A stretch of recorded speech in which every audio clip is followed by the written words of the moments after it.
This is CSaP's Science and Policy Podcast from the University of Cambridge, where we're bringing you the latest evidence and expertise to improve public policymaking. Hello, I'm Rob Doubleday, host of CSaP's Science and Policy Podcast. This week, we're doing something different. We're live from the Cambridge Climate Change Festival, where we're discussing Cambridge Zero's new report, A Blueprint for a Green Future. And on behalf of Cambridge Zero, the University of Cambridge's ambitious initiative on climate, which is now very nearly 1 year old, it's a great pleasure to welcome you to this session. So today we are previewing a report which has been put together by Cambridge Zero's Policy Forum, which is an interdisciplinary collection of academics looking at how expertise can contribute to tackling climate change. The Cambridge Zero Policy Forum is on Monday going to release a report, A Blueprint for a Green Future. And today is an opportunity to hear from some of the authors of each chapter, a preview of what the report involves. So you're very, very welcome. It's exciting to see so many of you join us for this preview. Just to say that we'll be hearing from Emily Shuckburgh, the editor, and then 8 chapter leads. So it'll be quite a busy session. So with that, I will say welcome once again and hand over to Emily Shuckburgh, Director of Cambridge Zero and editor of this report. Emily. Thank you very much, Rob, and welcome everyone. It really is a pleasure to be able to present a preview of this report to you today. As Rob described, Cambridge Zero was launched almost a year ago now as a bold initiative of the university, joining up not only the research that's undertaken across the university to help support the response to climate change, but also, importantly, how we engage with the external world in regard to our research. And so one key element of Cambridge Zero is the Cambridge Zero Policy Forum, which we have set up in conjunction with the Centre for Science and Policy. And this report represents the very first major output of that policy forum. We were very much aware over the last 6 months of the need to look to how we can respond to the current circumstances and how we look to how as a world we can move beyond this, how we can look to a green recovery from the current pandemic. And this report represents a multidisciplinary view of how we can look to do that. In total, there have been more than 30 authors from many disciplines, from scientists and engineers to lawyers and economists who have contributed to this report. And in addition, actually, more than 50 others have also contributed beyond the main authors themselves. So it really is a very large collective effort. The report itself, if you go to our website on Monday and download it, you'll see it's a very detailed 50-page document, and I hope that it will be very informative both to policymakers and more generally. The focus is primarily looking to how the UK can support a green recovery. But I hope, as you will see, that many of the recommendations that we make will be equally applicable to other countries around the world as well. I should just note a couple of people to thank who've been really instrumental in helping to coordinate this. From the Centre for Science and Policy, Laura Milden's been incredibly helpful in organising many of the events. And I should also note Alistair Nielsen, who was an intern with the Centre for Science and Policy and was incredibly valuable in terms of his input in the earlier stages of this in this report. And then finally, Jennifer Hayes, who has been absolutely wonderful in terms of actually producing the report itself. So without further ado, then, I'm going to hand back to Rob, who's going to introduce the various speakers today. Great. Thank you, Emily. So yes, for your taster, for your preview of this wonderful report, I'm going to turn first to Dimitri Zingalis, who's an economist and special advisor to the Wealth Economy Project at the Bennett Institute for Public Policy. And Dimitri will give us a taster of Chapter 1, Economy, Creating the Conditions and Incentives for a Green Recovery. Thank you, Rob, and good morning, everybody. Yes, indeed, I am an economist, and I think one of the really important messages of this report is to emphasize the fact that this is about much more than relatively narrow environmental issues. This is about social issues. It's about the economy as a whole. We've had decades now, at least a couple of decades of economic underperformance, even before the great financial crash of 2008, and most certainly afterwards. The world's major economies had suffered unsatisfactory economic conditions in terms of slow GDP growth and slow productivity growth. More tellingly, the real rate of interest was also historically depressed, often below zero. And that told us that desired investment was relatively weak to desired savings, hence too many savings chasing too few investments, if too little investment, if you like, pushing real interest rates low. So what the world patently needed, and still does perhaps more emphatically as we move from rescue to recovery post-pandemic, was markedly higher investment. Interest rates also made monetary policy very challenging. As interest rates felt close to the zero bound, monetary policy makers had to consider ever more experimental approaches. And low interest rates also helped to inflate asset prices, which are mostly held by the wealthiest in society, which exacerbated inequality over a period in which earnings for the majority had actually stagnated. If you add to that fiscal austerity and the years of underinvestment in key public services, that's helped to undermine the social contract and spawn popular discontent and often nurture political polarization, which has made it harder to implement sustainable economic policy. So this is a much wider story than simply the environmental important, though that, of course, is. And in this report, we argued that a lot of the sustainable, resilient, and inclusive investments that are required to bring about a resource-efficient, net zero carbon economy also have very favorable social and economic characteristics. In the short run, clean energy infrastructure like insulation retrofits or building wind turbines or rolling out EV networks or broadband networks or even planting trees and restoring wetlands tends to be rather labor intensive and not susceptible to offshoring and imports, and therefore has high spending multipliers in encouraging job creation, spending, and also bank lending in order to stimulate the economy. But perhaps more importantly still, in the long run, these, what we call economic multipliers, are even higher because the operation and maintenance of these more productive and efficient renewable technologies makes them less labor intensive, more productive, and the energy cost savings are passed on to the wider economy. And it also stimulates a huge amount of innovation and economies of scale in production and discovery, not just within clean sectors like solar PV and batteries, where we've seen an 80% decline in cost in less than a decade, but also in spillovers to other parts of the economy.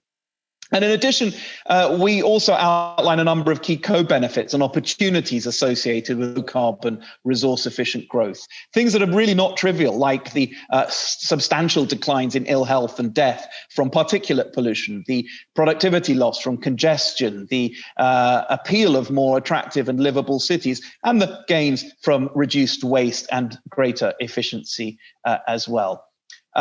We argued in this paper that these multipliers, these growth effects, are actually very large, and the numbers that we give have been echoed very recently this month by the IMF's fiscal monitor in October, which suggested that $1 of increased public borrowing spent, and I quote, on jobs-rich, highly productive and greener activities can generate $2.7 in additional output, which is pretty much the numbers that we quoted in this report. So it's nice to have the IMF reaffirm our contention. The IMF, of course, are hardly the bastions of big government and fiscal incontinence. So on that sort of macro abdominal note, I will close, but emphasize again this is an economic and a social story, and that we have a unique window for the world to act fast and lock in more sustainable, inclusive, and resilient wealth. And if we miss it, the legacy of the COVID pandemic might actually be to lead to a whole series of damaging social, economic,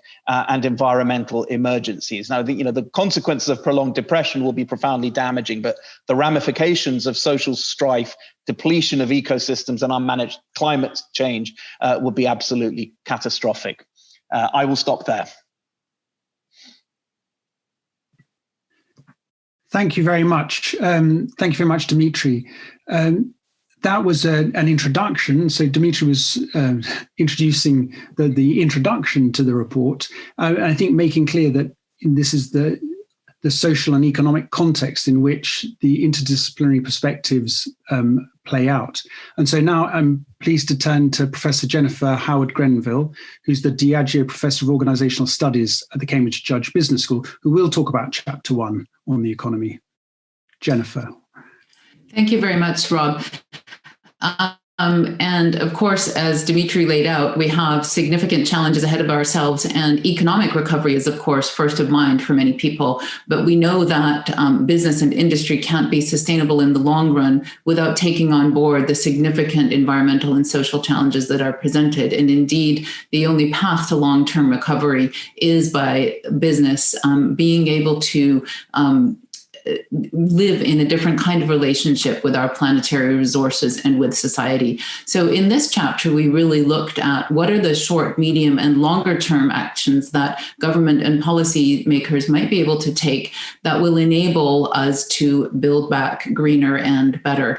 So in the short term, for example, there are some very significant changes. The government itself, public procurement, is responsible for 14% of the UK's GDP. So short-term measures such as putting in requirements for green procurement could have a very significant impact, especially if the particular attention was paid to equity and how those funds were distributed, for example, among small and medium-sized enterprises. In the much longer term, of course, we need to completely rewire and recreate the incentive system through which businesses and indeed consumers go about doing their business. And again, governments have significant roles to play in that. So I just want to highlight two of the main messages, of which there are many in this first chapter on the economy. One of them is the real need for incentives to be created, enforced, and expected for business to take on board and be transparent about environmental and indeed social impacts. So we increasingly see a lot of attention to environmental metrics, a lot of attention to climate change targets and goals being set. These are all important, but we're tending to measure with different yardsticks. We don't have well-established metrics necessarily across all of these areas. And one of the other significant challenges is we tend to measure one thing but ignore other things. So to what extent might our attention to a certain issue actually export some of those issues to another industry, to another part of the supply chain, or indeed overseas? So in developing the right kind of incentive structures that call for increases in transparency and enable businesses to really know what the yardstick is that they're being measured by, we need to also think much more systemically about our economic system, about the supply chains and value chains within which individual businesses operate. So we outline some significant opportunities here, not only around how data and metrics and measurement could be improved and enforced, but also how we might think about those types of metrics playing out across larger systems. So how can we encourage, for example, circular economy approaches, which rely on a more complex perspective and multiple types of measures and indeed collaboration between businesses? So how can we create smart ways of measuring, smart multidimensional yardsticks, if you will, that actually enable us to move as a system towards a more sustainable economy? The second key area that I just want to call out from this chapter is around the opportunity in the longer term to really shift the needle in terms of what the UK is presenting, as its sort of innovation and business frontier. So we have looked in this chapter to examples, the US example of ARPA, which is the Advanced Research Program, a project agency, which was designed to kickstart investment in certain areas. So the idea that there could be certain clean energy areas that would be specifically supported. Grants were made of a total of $3 billion up until 2019 by ARPA, and the evidence shows that these particular grants helped startup businesses in clean tech and in clean energy to not only be more innovative in terms of the patents that they were producing, but also to be stronger as businesses. So we consider in this chapter what are the ways in which the UK might replicate such focused technology injections that would enable us to develop the kind of focused R&D that would deliver the next generation of industry and of innovation and of business that we need. So those are just two of the highlights, of which I mentioned there are many different things that we outline in the report, and I hope you get an opportunity to download it and read it next week. That's great. That's great. Thank you, Jennifer. Thanks. Already we're starting to see questions come in. So questions to both Dimitri and Jennifer about whether the arguments you're making now are different because we're living through this COVID pandemic and shock, or would you be saying the same thing anyway? So I'm just highlighting some of the themes that we may get to in the Q&A. But now I'm going to turn to Dr. Anna Barford, who's the Prince of Wales Global Sustainability Fellow at the Cambridge Institute for Sustainability Leadership. Anna's one of the authors. Anna, you're very welcome. Who's going to talk about Chapter 2, Just Transition. Lovely. Thank you, everyone. So Chapter 2 is about the just transition. How can we support society in a zero carbon transformation? To start with, we highlight how the COVID-19 crisis has exacerbated underlying societal stresses in the UK, including those of social, regional, and intergenerational inequalities.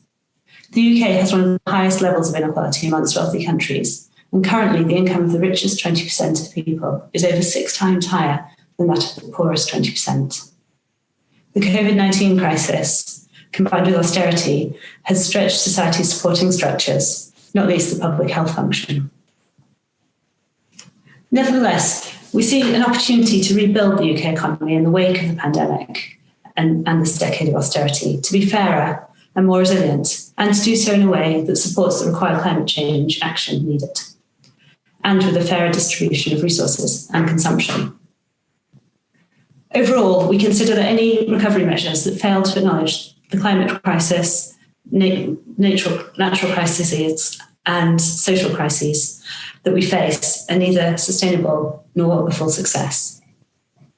I want to focus now on 2 of the key recommendations that come out of our chapter. There's many more in there if you care to read it. But the first one is to establish a net zero delivery board in order to drive through some of the policy and regulatory changes required across the whole of the economy, in order to promote greater democratic engagement in policy formation and to ensure the costs and benefits of a net zero transition are fairly shared. Delivering a rapid net zero carbon transformation in an integrated and equitable way across the whole economy is a complex task. Given the need for a whole of government approach, a net zero delivery board would play a critical role in coordinating and maintaining ambition. The Net Zero Recovery Delivery Board would be convened by the Cabinet Office as a non-departmental public body. Its governance infrastructure would ensure representation from across government departments and relevant agencies, the devolved administrations, also local authorities, the metropolitan mayors, industry, financial institutions, NGOs, trade unions, and other civil society groups. Dedicated funding to this Net Zero Delivery Board would further empower its work. Another of our key recommendations is the need to facilitate the creation of green jobs in order to address the rising challenges of unemployment and also to help transform the economy and our infrastructure for a net zero carbon future. This would prioritise areas of high unemployment, labour market exclusion, and regions with the highest proportion of jobs that could be at risk in a transition to a net zero economy. So echoing something of what Jennifer was saying about the circular economy, a more circular economy which promotes the efficient and repeated use of materials and resources also offers economic, environmental and societal benefits.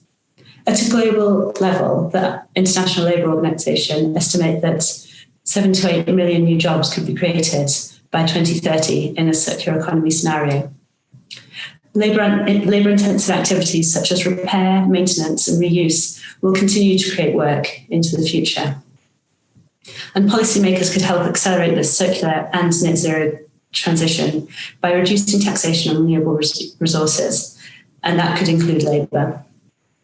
So to conclude, in the context of entrenched and worsening inequality within the UK, our transition towards a net zero carbon future must seek to wholeheartedly be socially and economically just.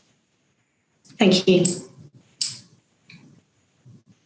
Thank you very much. Thank you very much, Anna. So a key chapter thinking about questions of regional inequality and levelling up, which are obviously important to the UK government, but to other governments around the world too. And now I'd like to introduce Professor Sir Richard Friend, who's one of the authors of Chapter 3, Investing in Zero Carbon Technology and Zero Carbon Industrial Transition. I think one of the strengths, I hope, of this report and of the Cambridge Zero Policy Forum is the interdisciplinarity. So from economy, from thinking about society, we're now going to move to thinking about the science and technology. So Richard. Thank you, Rob, and it's a pleasure to have been part of this wide-ranging conversation that we've had in the university. It's very easy to say that technology will always provide a silver bullet. It doesn't stand alone, of course, and if I talk about technology on its own, that's because I'm talking about the technology chapter. But there are fabulous opportunities whenever scientists and engineers get together to discuss what might be done.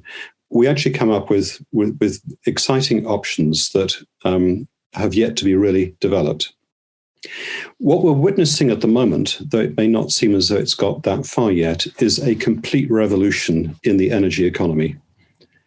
It's maybe akin to what happened at the turn of the 20th century as we switched from horse-drawn transport to the petrol and diesel engine. Things happen partly because technology is available, partly because there's a demand from society, and principally because the economics come into the right place. We're seeing that with some of energy generation. The collapse of costs of solar and wind, particularly offshore around the UK, is completely unexpected and absolutely transformational. So the big question is, how much further is that going to go? Are we stuck with what we've got, or are we just scratching the surface, and can we take it a lot further? And it's around that we had some pretty useful conversations on energy generation, which I've touched on, storage, which of course is huge, currently focused around batteries, and then use, which perhaps gets less attention across the broad areas of usage, particularly buildings and the embedded energy in construction. And we have quite a lot to say on that in the report. Transport, of course, is a large consumer of energy, and the current focus is on batteries, but that doesn't solve all problems for air transport, for maritime transport.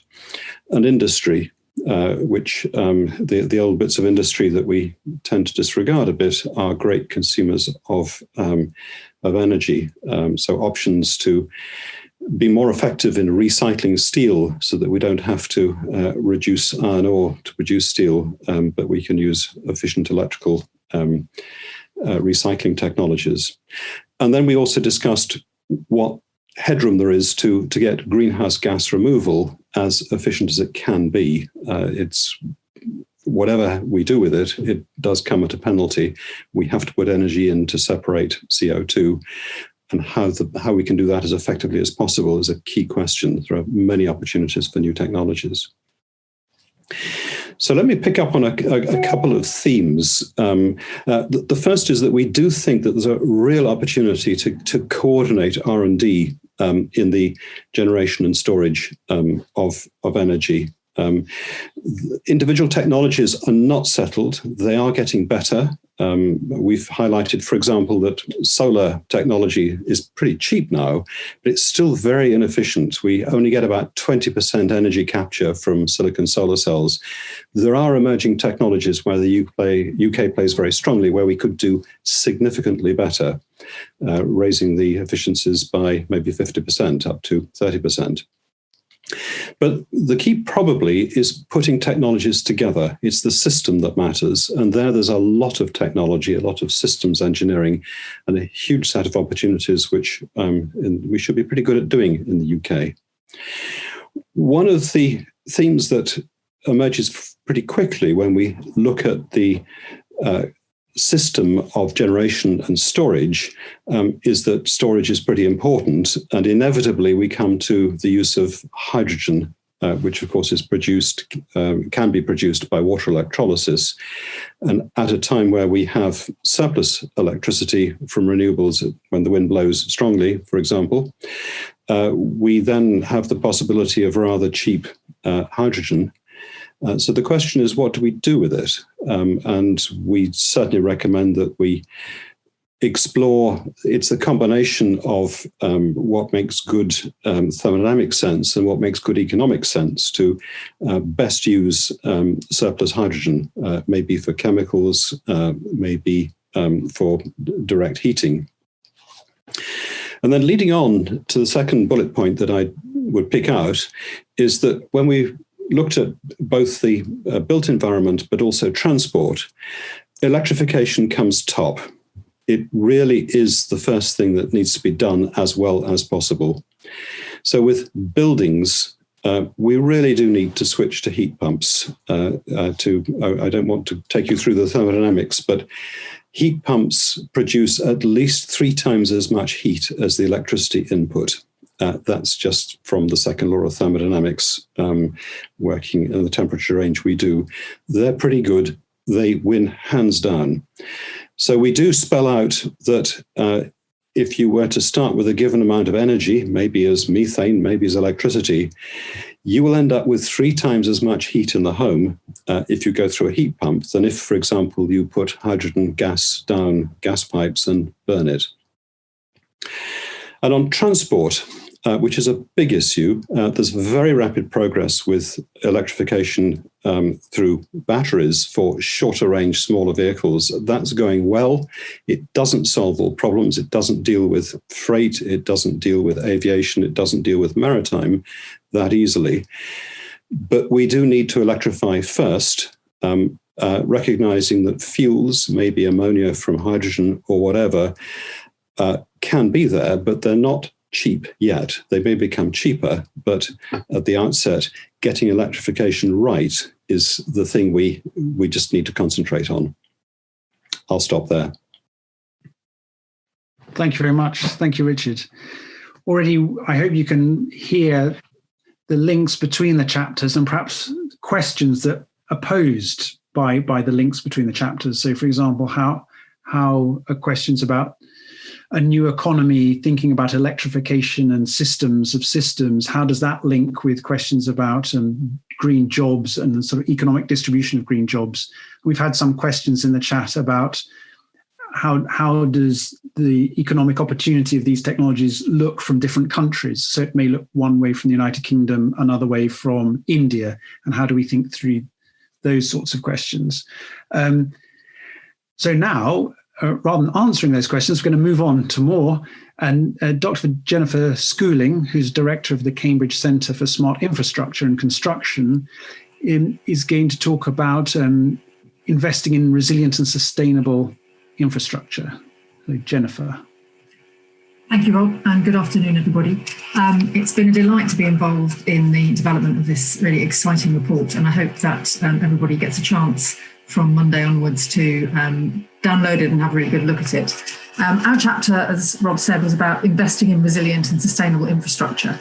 And the key point that we make at the top of the chapter is that you really have to take a whole system, whole life view of infrastructure in the built environment.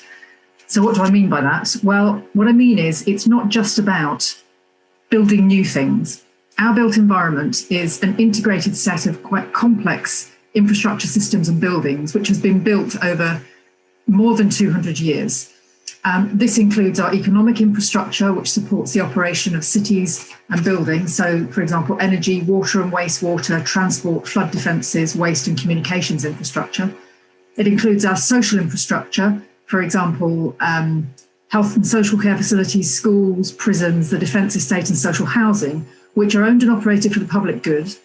And it also includes commercial, domestic and other buildings. So all of the other spaces that we use, we live in, we carry out business in and so forth.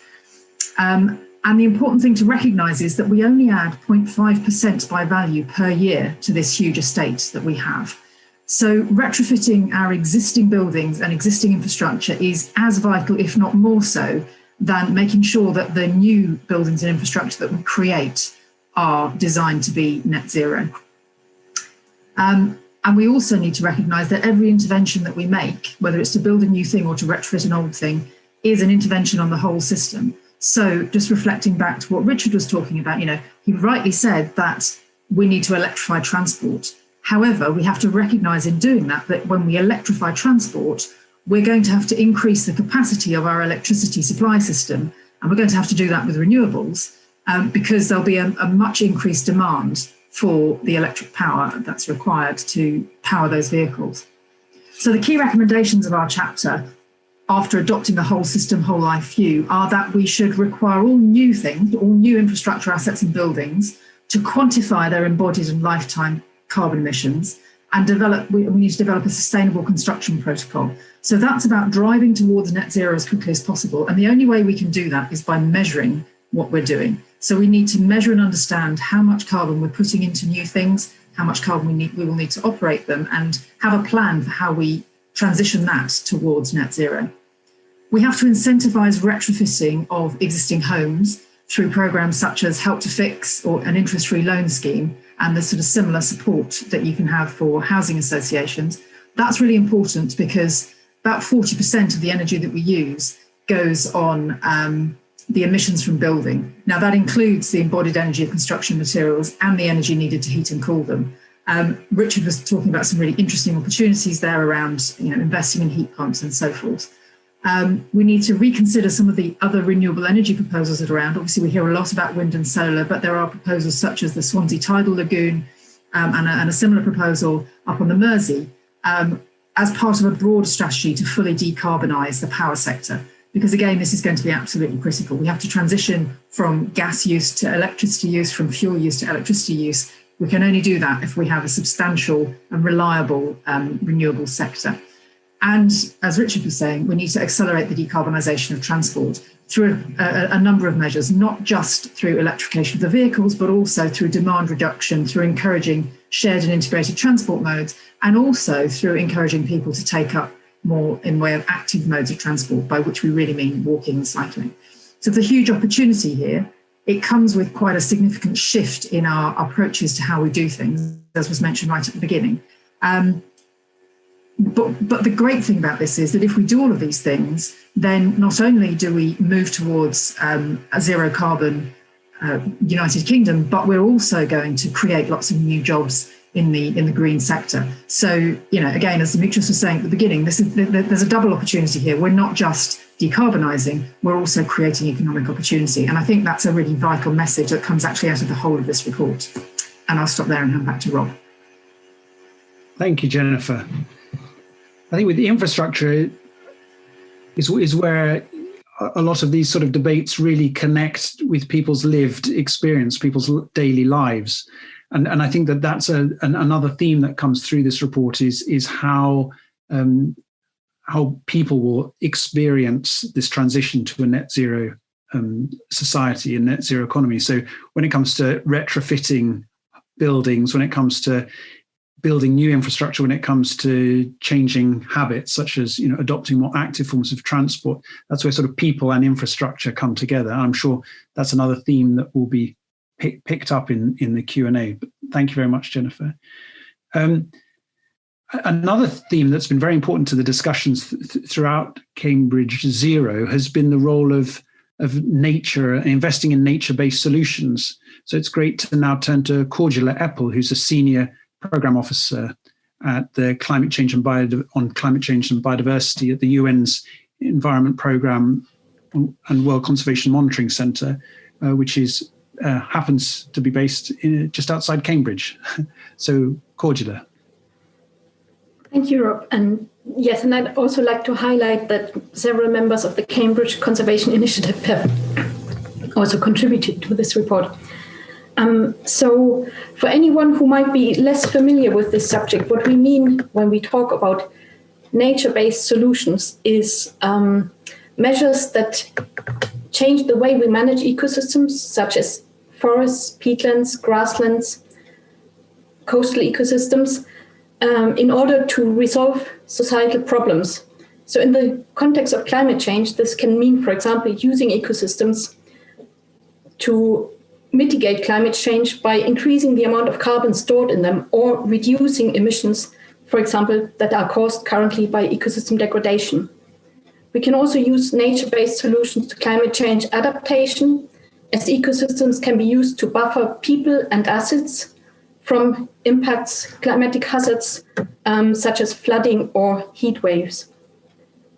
And one of the strong points of nature-based solutions is that very often they can deliver a number of ecosystem services in parallel. So, for example, many ecosystems can contribute both to climate change mitigation and adaptation, and at the same time provide other services to society, such as reducing pollution, increasing clean water supply, providing habitat for wildlife, or offering opportunities for recreation with the all the benefits that these bring for mental and physical health.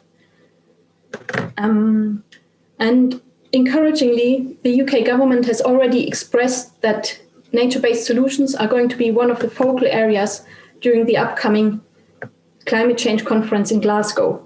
However, we feel that more could still be done, and we are also finding it an important point to ensure that nature-based solutions are well designed in order to avoid counterproductive measures, such as, for example, monoculture tree plantations in environmentally sensitive areas. Some examples of the specific recommendations made in our chapter include a more sustainable management of peatlands and restoration of peatlands, which are currently causing a lot of emissions from the soil, including in the fens of East Anglia, increasing tree and shrub cover on farmlands, or reducing overgrazing in upland areas. All of these measures can both contribute to increased carbon storage and also reduce ongoing emissions. We also support the general idea of a national nature service that could provide much needed employment in rural areas and also in peri-urban areas, in areas such as ecosystem restoration or countryside management. The agriculture section of our report, in addition to the nature-based solutions that I've already mentioned, such as increasing tree and shrub cover, also recommend an overhaul of policies and incentives in agriculture and rural development, taking advantage of the window of opportunity that is currently available with Brexit and the exit from the EU Common Agricultural Policy, which should really be put to good use in order to overhaul subsidies and taxation schemes to make sure farmers are appropriately rewarded for services to society. Also, we recommend to provide appropriate support and training to farmers to adopt more sustainable farming practices, which are often economically viable and beneficial in the long run, but may need initial investment and may depend on specific training and expertise. And finally, another way to reduce both public and household spending is to reduce food system waste and promote healthier diets, which include more plant-based foods, and yes, reduce the carbon footprint of our food system. And I think that's the key recommendations. And I would like to hand over back to Rob. Thank you. Yeah, thank you very much. And as you say, Cordelia, that chapter represents the wealth of ongoing research and expertise in Cambridge on conservation and biodiversity in general. So seeing that connection between that ongoing work and the efforts to address climate change is clearly very important at the heart of that chapter and important throughout the report as a whole. Now, the final chapter is looking at the international context. So as Emily Shuckburgh said at the beginning, a lot of the writing of the report did have the UK in mind, but of course very aware that the UK actions only make sense in a global context. So it's great to be able to welcome Professor Marie-Claire Cordonnier-Seeger, who's the Senior Director of the Centre for International Sustainable Development Law, who is one of the authors and can talk about the chapter on global leadership opportunities for the UK. So Marie-Claire. Thank you, Rob. And thank you especially to everyone who has joined us this afternoon for this sneak preview. It's been a pleasure to collaborate as the Leverhulme Trust visiting professor here in Cambridge with not just the team of student, doctoral, and law students that have done such an amazing job on the international chapter of this report, but also the other authors of the chapter and the other experts in this process of intellectual collaboration. In these turbulent times in world politics, with the United Kingdom taking on a new role, including as president of the COP26 that is coming to Glasgow, whether it is virtual or in person, the international elements of a greener, more just recovery are thrown into sharp relief.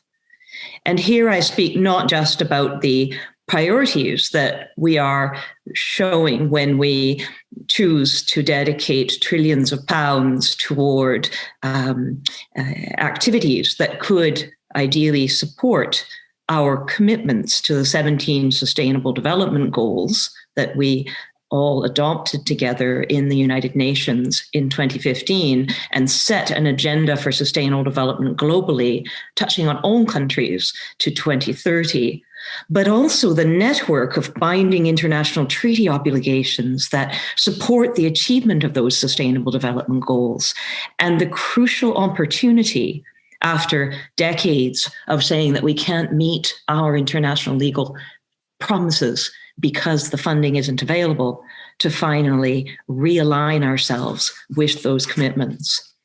So we have 4 key recommendations that come out of this chapter. The first is that the UK demonstrate international leadership, building on key global events to respond to the combined international climate, biodiversity, poverty, and health crises. Through the UN Framework Convention on Climate Change, COP26, where we will be making crucial discussions on the implementation of the Paris Agreement in time. Also the COP of the Convention on Biological Diversity, and the collaborations that we are still leading in the World Health Organization. The UK should be mobilizing all diplomatic channels and all stakeholders to advance a green, just recovery. We also need to, and have a real role in, helping to coordinate and deliver a global response to the need for education, awareness, and capacity on climate change and biodiversity conservation among all stakeholders and at all levels, from global to local, especially supporting new education, career, and employment opportunities. And by this, I mean especially, for example, our universities stepping up to the challenge and taking on what is needed. We should be leveraging our pandemic recovery investments to implement the Paris Agreement and other binding international treaty commitments, as well as the global sustainable development goals that these treaties support. We need to promote new investments and economic stimulus finance, looking at innovative solutions, such as changes in disclosure rules that were underlined earlier, to align with climate change, species extinction, extreme poverty, and other agreed sustainable development goal targets that we are meant to be addressing in this critical period of transition, while also fulfilling our binding treaty obligations. And finally, although you'll have to read the report to get the full picture, we would like to strongly urge the UK government, among all other international partners, to look to promote international green just recovery cooperation through new economic agreements. We can see that the UK is going to be shaping and implementing new trade and investment treaties, as well as accords for scientific cooperation, technology transfer in the coming weeks, months, maybe even years. And sustainable development commitments can be hardwired into those treaties. We could even join the agreement on climate change, trade, and sustainability that is being negotiated by colleagues around the world, leveraging economic relationships to more effectively enable a greener future.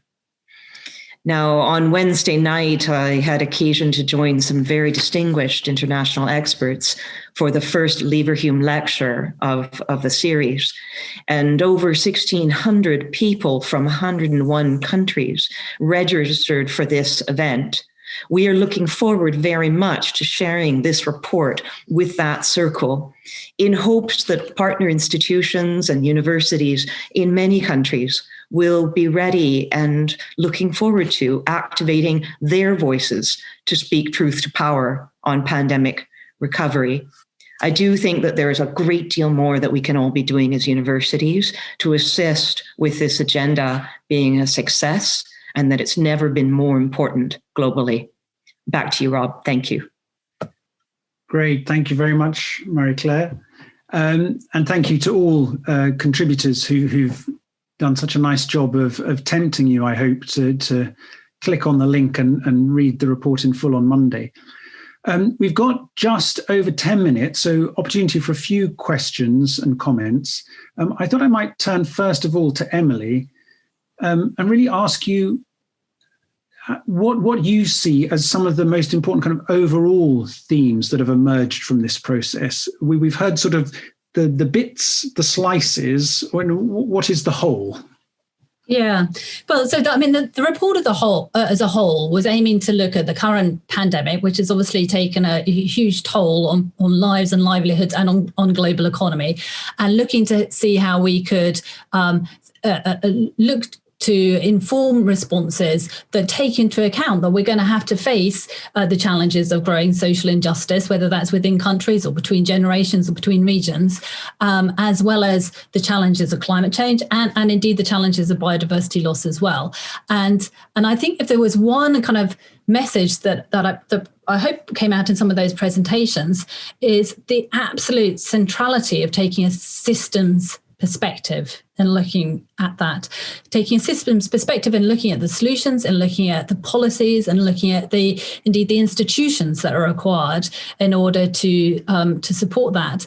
And I think that in some ways you might argue that the report itself is an attempt to take a systems perspective look at this. And I think that certainly from my perspective, the fact that we have brought together a very broad disciplinary mix in terms of producing this report has identified a lot of the tensions. When you look at a systems-wide perspective and look at it in that sense, you start to understand some of the tensions between different disciplinary lenses when you're looking at some of these solutions. And I hope, I'm sure we haven't come to any sort of final conclusion associated with any of that. I'm sure we haven't identified all of them, but I hope we've gone some way towards doing that. And so some of the things that have been raised in terms of the recommendation to look towards setting up a net zero delivery board is an attempt to build an institutional framework to embed a more systems thinking approach.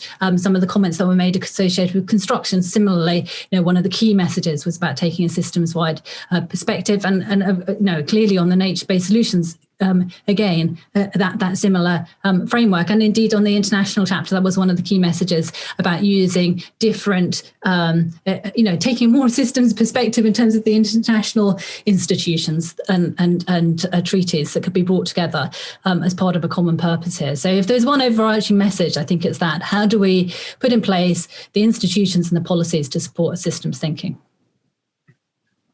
Great, thank you. So I've picked up 3 questions, which I'd like to put to 3 different people. And I think that it might be interesting if you could highlight the systems approach in response. So the first I just put to Jennifer, which is questions about thinking about the whole life sort of carbon impact of a piece of infrastructure. But how do you recognize that sometimes, investment in, let's say, an offshore wind farm, how do you think through that? Richard, there's a question about electrification and direct current, AC, DC. How do we make the decision when to transform? Investment requires placing some bets, and how do we think about that? And Jennifer, I don't know if this is a question for you, but there's been a few questions in a way about phrases like sustainability or even offsetting. How do we think about ensuring that when there are rather sort of loose words, that the meaning behind them it kind of can deliver on the promise and the hope rather than be used as a smokescreen? I don't know if in the world of sort of business, these kind of questions must come up. So I'd be interested in your response. So Jennifer, Richard and Jennifer. So starting with me, I guess. The question about how do you think through the sort of the challenge of the fact that new infrastructure inherently, at the moment at least, has a carbon footprint. So I think the questioner was asking, you're investing in renewable energy, but it has an inherent carbon footprint in its sort of capital carbon, at least. That's a really valid point. I think, the way the construction industry works at the moment, and I'm from that world, so I'm criticising my own world here, we are not the most efficient in terms of our materials use, in terms of our processes, et cetera, et cetera. So there's a huge distance we can go in saving carbon just on doing the really obvious stuff before we get into the challenges of replacing carbon-intensive materials like cement with something else. So that's one of the reasons for recommending that we require all new infrastructure assets to quantify their embodied and lifetime carbon, but also to, further on in the report, we talk about actually having requirements to reduce that, both through the life of a project and between projects.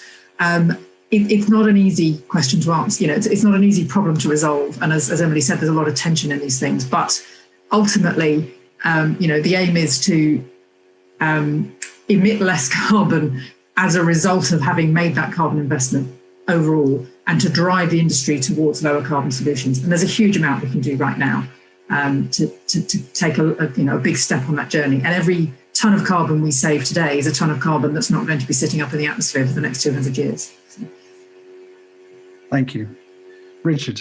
Yes, Rob, the question about DC power transmission is really interesting. It's actually a sort of underappreciated revolution that has been happening. The reason we have AC in the past is that you can transform voltages with transformers, and that's what has made the electricity grid possible. It was hard to do that with DC. But modern power electronic devices have completely changed the story. There's a revolution taking place at the moment, which is a transition from silicon to silicon carbide semiconductors. I don't want to get too technical, but they're more efficient because they run at higher voltages. And that's given us a huge new set of options. DC is inherently better than AC. The losses are smaller. They're actually reactive losses that are usually the problem. We have known for some time that with DC power transmission, you can get remarkably small losses over very long distances. So we are putting in a 1 gigawatt power cable to Norway to use Norway hydro when the wind isn't blowing in the UK. That's DC. DC for shorter distances is starting to become attractive. There are some unexpected benefits. Transformers actually need to be cooled because they're not completely efficient. They take space and they occasionally explode. Power electronics takes less space, and in dense urban environments, it's actually economically attractive to make use of the space better. So it's a revolution that is happening.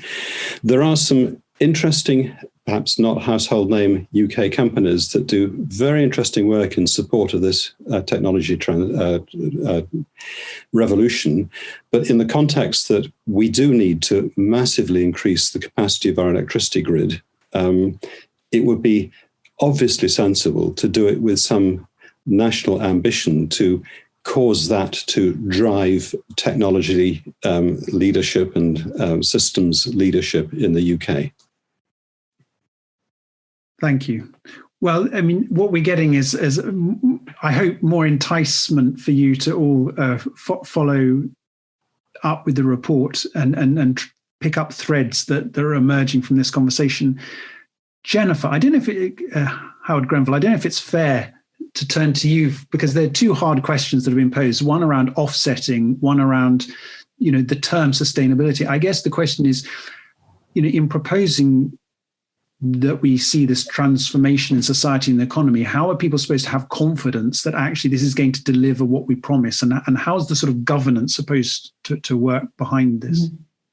Well, I think that the simple answer, which is simple to execute, is by asking these very questions, by being critical of the language you're using, in particular the measures that we're using. And an often used business phrase is, what gets measured gets managed. And for better or for worse, if we create metrics that indicate that we want less, lower CO2 emissions, that we want higher diversity on boards or whatnot.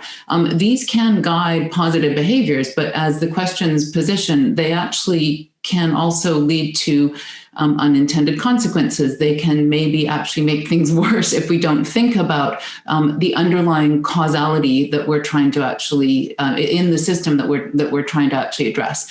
So oftentimes measures are actually created that measure an input.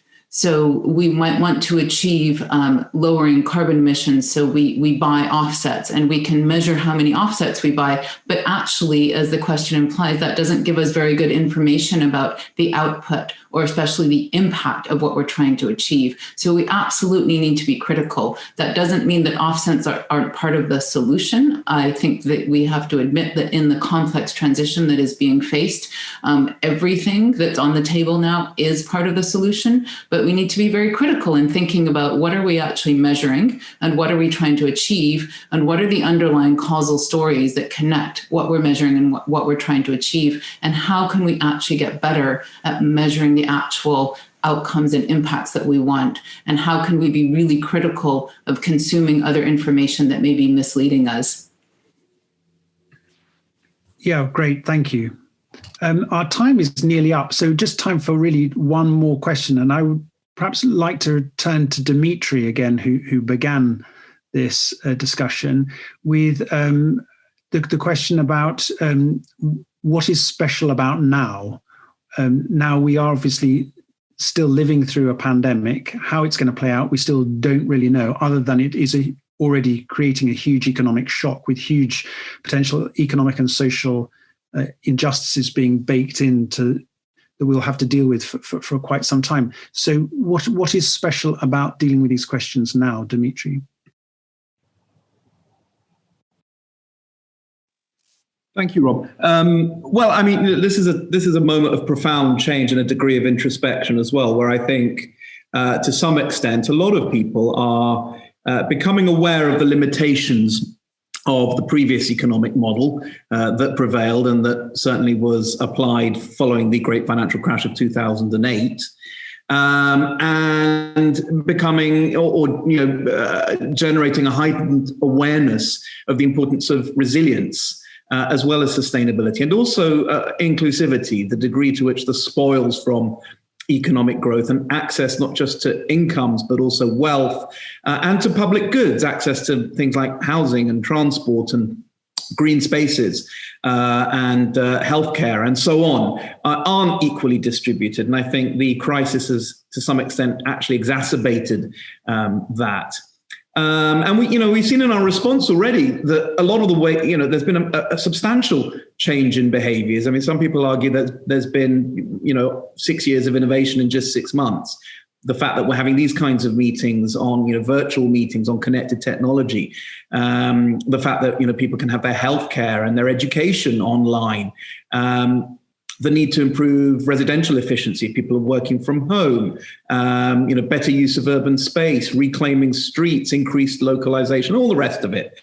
These are good things.